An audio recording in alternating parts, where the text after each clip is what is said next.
C'est ce que feront les mages d'aujourd'hui, qui ne sont pas aveuglés par des credos.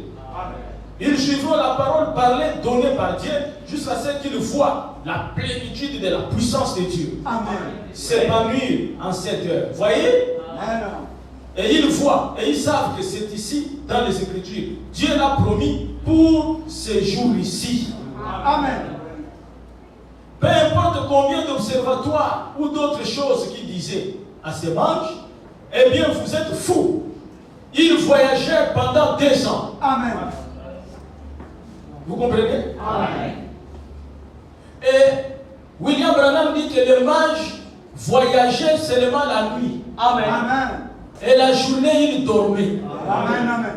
Oh, quel drôle de voyageur. Monsieur, pourquoi vous ne voyagez pas la journée? Il dit, c'est pas possible.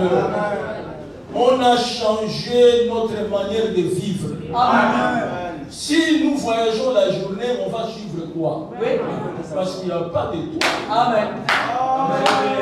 Le soleil est plus fort et il fait disparaître les étoiles. Amen. Nous devons attendre la nuit. Amen. Quand l'étoile apparaît, nous suivons l'étoile. Amen. Amen. Donc Branham dit c'était l'étoile du temps du soir. C'était l'étoile du soir. Amen. Parce qu'il y a l'étoile du matin et il y a l'étoile du soir. L'étoile suivie par les mages était l'étoile du soir. C'est pour cela Zacharie 14:7 dit qu'il y a un jour qui vient, connu par l'Éternel. Un jour unique, qui ne sera ni jour ni nuit. Mais vers le soir, la lumière paraîtra. Cette lumière dont on parle, amen, ce n'est pas le rayonnement du soleil. La lumière dont on parle, c'est la parole promise, rendue manifeste sous la forme d'un homme. La lumière dont Zacharie a parlé, ça sera un homme qui va accomplir une promesse qui a été donnée par Dieu. Nous savons que la destruction arrive. Et cette destruction-là arrive bientôt. Amen. Parce que toutes les armes sont là. Il y a une course des armes. Les Européens sont en train de faire cette course. Ils disent d'ici 2030, il faut qu'ils puissent avoir plus des armes nucléaires. Amen. Ils vont changer leur doctrine nucléaire. Mais ça sera un jour mauvais. Un jour de ténèbres. Un jour de brouillard. Amen. Mais avant que ce jour-là n'arrive, voici, je vous enverrai Élie le prophète.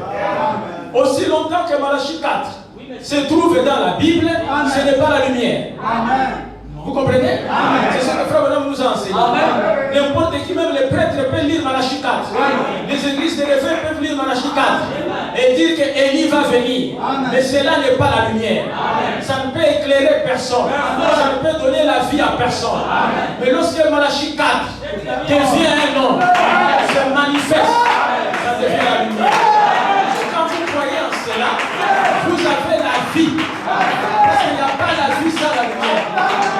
Amen. C'est pour ça la vie de la parole ne se trouve que dans Malachie 4. Regardez les églises de réveil. Comment les femmes s'habillent. Comment les pasteurs prêchent. Mais venez dans le message. Amen. C'est parce que nous avons la lumière. Et nous avons reçu la lumière. Amen. La lumière brille dans les ténèbres et les ténèbres ne l'ont pas reçu. Les ténèbres ne reçoivent jamais la lumière. Amen. Par contre, dès que les ténèbres voient la lumière, les ténèbres fuient la lumière. Amen. Frère Branham dit qu'il y a des insectes qui n'aiment que les ténèbres.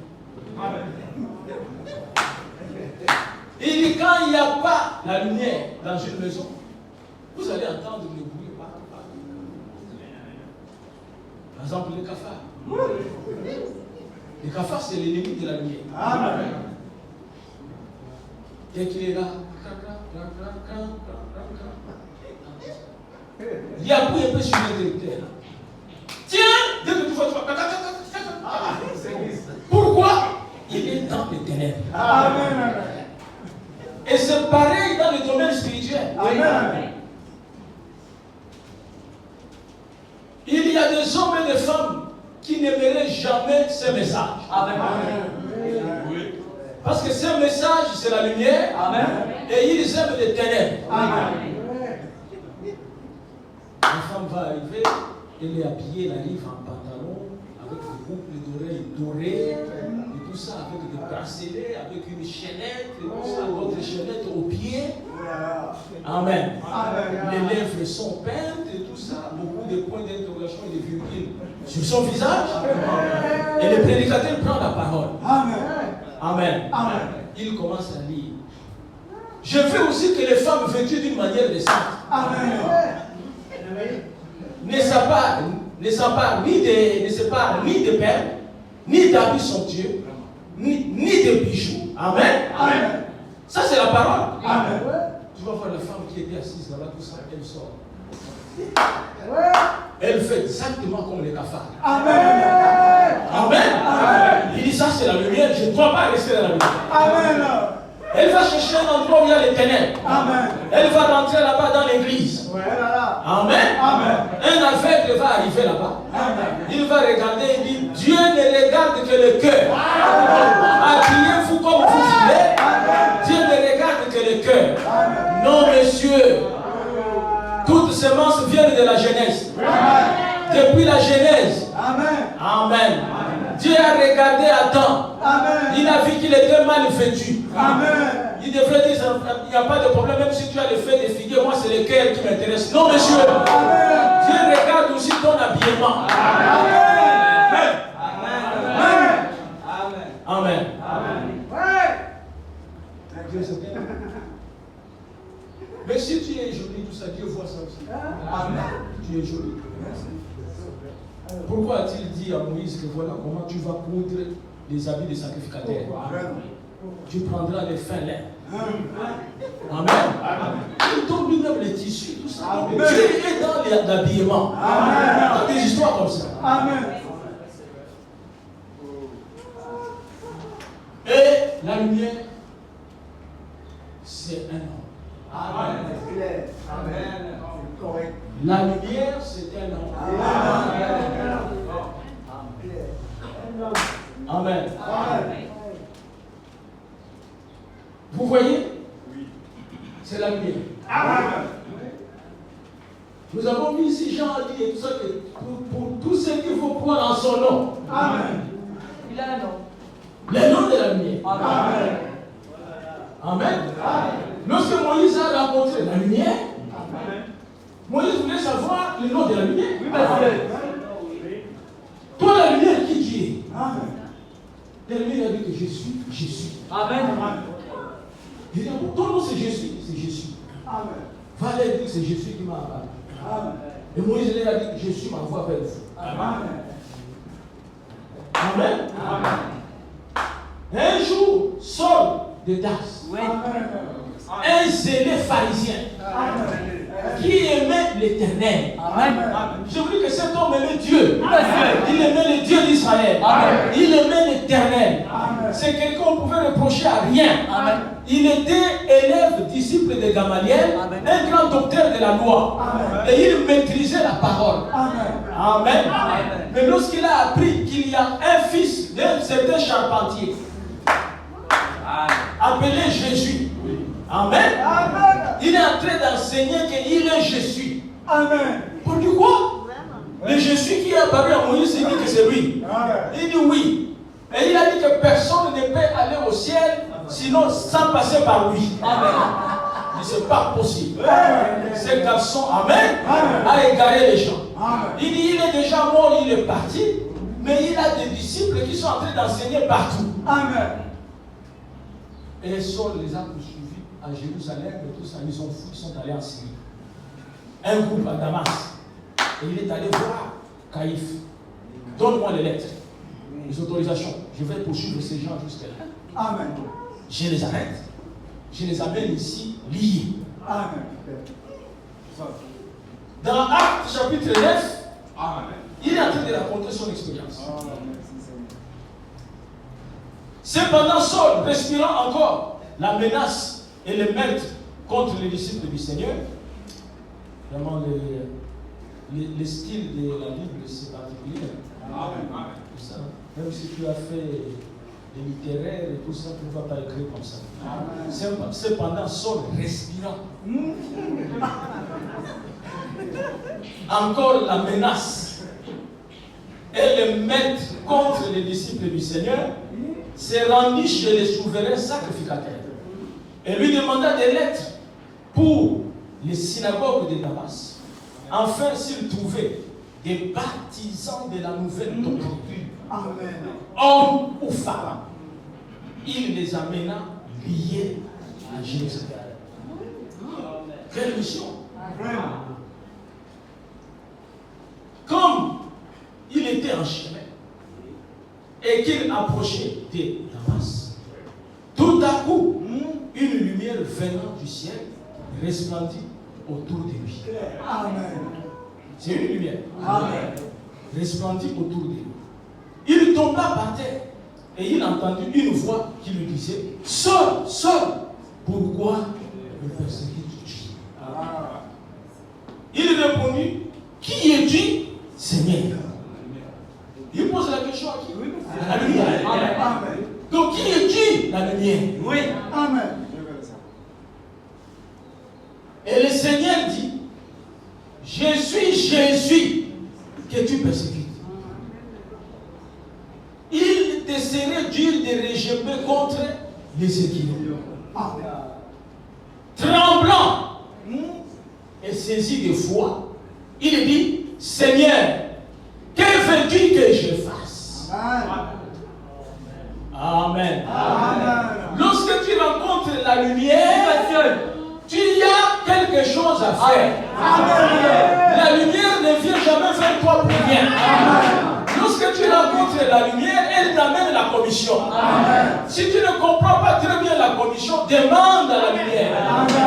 Que veux-tu que je fasse? Que veux-tu que je fasse depuis que j'ai pris le message? Alléluia. Amen. Et le Seigneur lui dit: lève-toi, entre dans la ville, et on te dira ce que tu dois faire. Amen. Les hommes qui l'accompagnaient demeurèrent stupéfaits. Et ils entendaient bien la voix, mais ils ne voyaient personne. Amen. Saul se releva de terre. Et quoique ses yeux fussent ouverts, il ne voyait rien. On le prit par la main et on le conduisit à Damas. Donc la lumière était tellement forte que cela a aveuglé le meurtrier. Amen. L'homme fort. Amen. Amen. La lumière a détruit sa vie. Il est devenu aveugle. On dit que quand il regardait, les yeux étaient ouverts. Amen. Mais il les voyait. Il resta 3 jours sans voir. Et il ne mangea ni ne but. Or, il y avait à Damas un disciple nommé Ananias. Beaucoup de gens négligent les disciples. Amen. Amen. La lumière a fait son travail. Amen. A aveuglé. Amen. Amen. Amen. Mais maintenant, Paul est en train de chercher la solution. Amen. La lumière lui dit qu'il y a un disciple. Amen. Au lieu que la lumière règle l'affaire, Vraiment. la lumière dit le disciple est là Amen. pour régler l'affaire. Amen. Aujourd'hui, les gens ne veulent pas le disciple de William Branham. Amen. Je suis venu ici pour régler certaines affaires Amen. concernant les enfants de Dieu. Amen. C'est la vérité. Amen. Pendant que nous prêchons, il y a beaucoup de choses qui se passent. Il y a des gens qui vont guérir ici. Ils quitteront ici en bonne santé. Parce que nous sommes dans la présence de Dieu Tout-Puissant. La lumière. Amen. Le Seigneur lui dit dans une vision. Est-ce que vous comprenez? Amen. Le Seigneur va parler aussi à Ananias. Amen. Il a d'abord parlé à Paul. Il a parlé aussi à Ananias. Amen. Amen. Amen. Il ne faut pas venir tout ça ici pour dire le Seigneur m'a dit et tout. oh, tel frère, il doit donner 1 million pour l'église. Mais le Seigneur doit parler à ses frères. Sinon, les frères vont fuir l'église. Amen. Amen. Si le Seigneur t'a parlé, le Seigneur doit lui parler. Amen. Amen. Tu donnes un message et tout. C'est le parler en langue.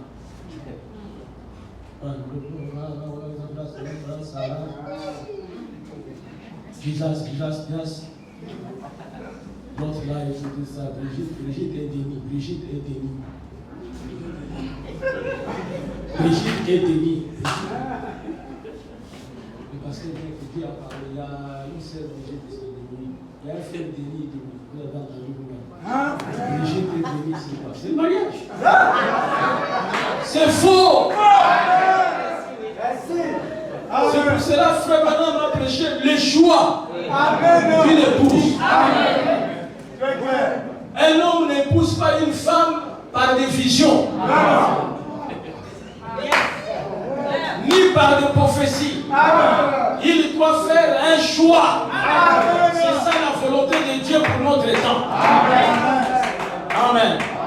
Le frère veut dire que c'est vraiment j'ai refait que je me suis marié avec toi. Refuse-le. On ne rêve pas. Parce qu'il peut refaire encore un autre jour qu'il va divorcer.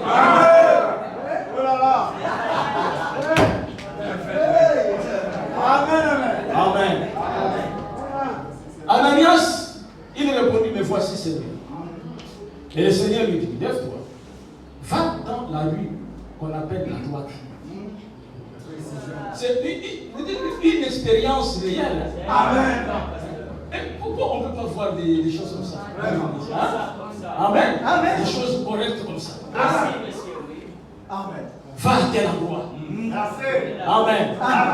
Mais sinon, prophétie, tout ça, c'est vague.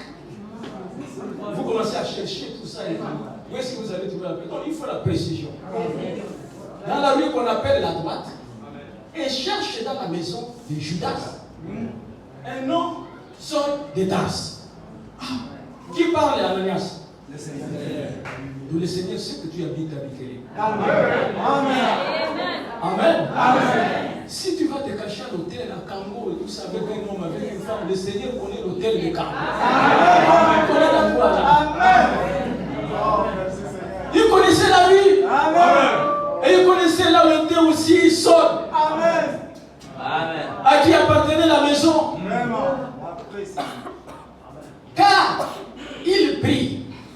Et il a vu en vision un homme du nom d'Ananias qui entrait et qui lui imposait les mains afin qu'il recouvrât la vie. Ananias répondit, Seigneur, j'ai appris de plusieurs personnes tout le mot que cet homme a fait à tes saints dans Jérusalem. Amen. C'est Ananias qui parle au Seigneur par rapport à la commission. Pour dire que Seigneur, est-ce que c'est lui ou c'est pas lui? Tu ne te trompes pas. Voici ce que j'ai appris. Amen. Amen. Vous comprenez tout ça, quelle réputation Paul avait. C'est pour ça, frère, ça ne sert à rien de critiquer quelqu'un. Amen. Amen. Tu ne connais pas demain qu'est-ce que la personne l'a servi. Amen. Mais Saul n'avait pas une bonne réputation. Amen. Et je suis sûr qu'il y a des chrétiens qui ont prié au Seigneur. Pourquoi tu laisses ce Saul-là vivre? Qu'il est. Et ils ne savaient pas que c'était de lui. Amen. Vous pouvez voir une personne aujourd'hui qui a une fille bizarre. Mais demain et tout ça, c'est votre frère. C'est votre soeur. C'est pour ça la meilleure des choses, quand tu vois que quelqu'un, la vie ne marche pas, prie pour la personne. Amen. Et il a ici des pouvoirs de la part des principaux sacrificateurs pour lier tous ceux qui invoquent ton nom. Donc la nouvelle est déjà arrivée à Damas. Amen. Mais le Seigneur lui dit, va, car cet homme est un instrument que j'ai choisi pour porter mon nom devant les nations, devant les rois et devant les fils d'Israël. Et je lui montrerai tout ce qu'il doit souffrir pour mon nom. Amen. Ananias sortit. Et lorsqu'il fut arrivé dans la maison, il imposa les mains à Saul en disant: Saul, mon frère. Alléluia. Ananias est un vrai croyant. Il est convaincu. Il dit: malgré ce qu'il était, le Seigneur vient de me révéler que c'est mon frère. Amen.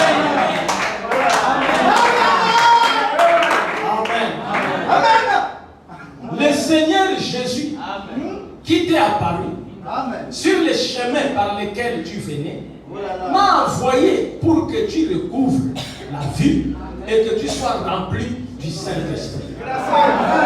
Au même instant, il tomba de ses yeux comme des écailles et il recouvra la vue et il s'éleva et fit baptiser.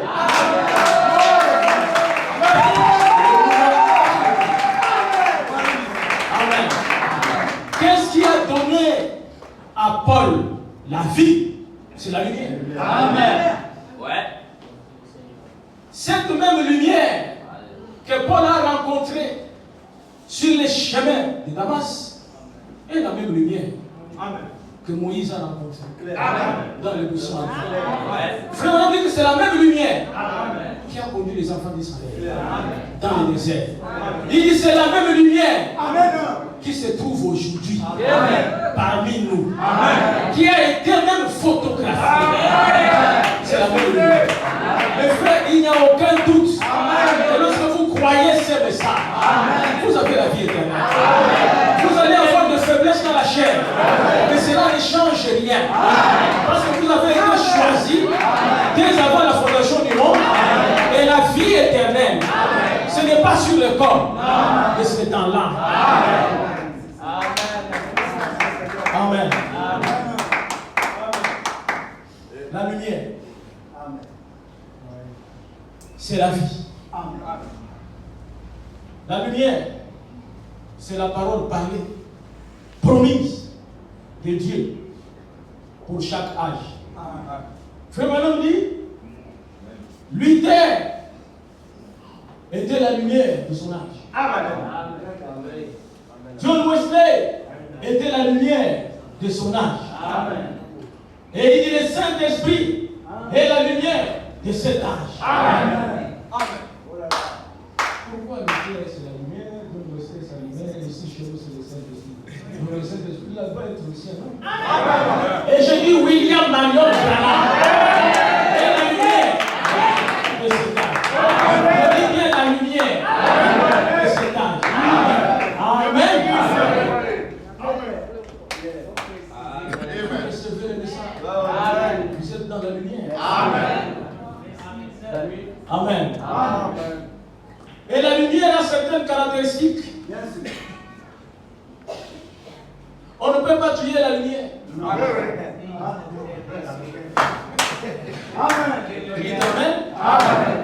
Oh, il y a un frère là, tout ça. Les sorciers l'ont mangé. C'est pas possible. C'est pas possible. Parce que nous allons voir que nous aussi nous sommes des lumières. Un sorcier ne tue pas la lumière. Non, la lumière, tu peux avoir même une machette. Amen. Tu frappes comme ça passe dans la lumière comme si rien n'était. La lumière est éternelle. Amen.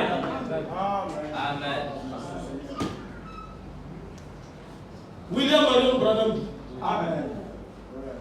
Amen. Dans le message, il y a ici un homme qui peut allumer le lumière. Paragraphe 117. Eh bien, il s'est avéré qu'il était la vraie lumière. Il était la lumière. Comment ont-ils su qu'il était la lumière? Comment pouvait-on savoir qu'il était la lumière? Comment savoir qu'il est la lumière? Du fait que la parole promise était rendue manifeste en lui, il était donc la lumière de cette parole parlée. Amen.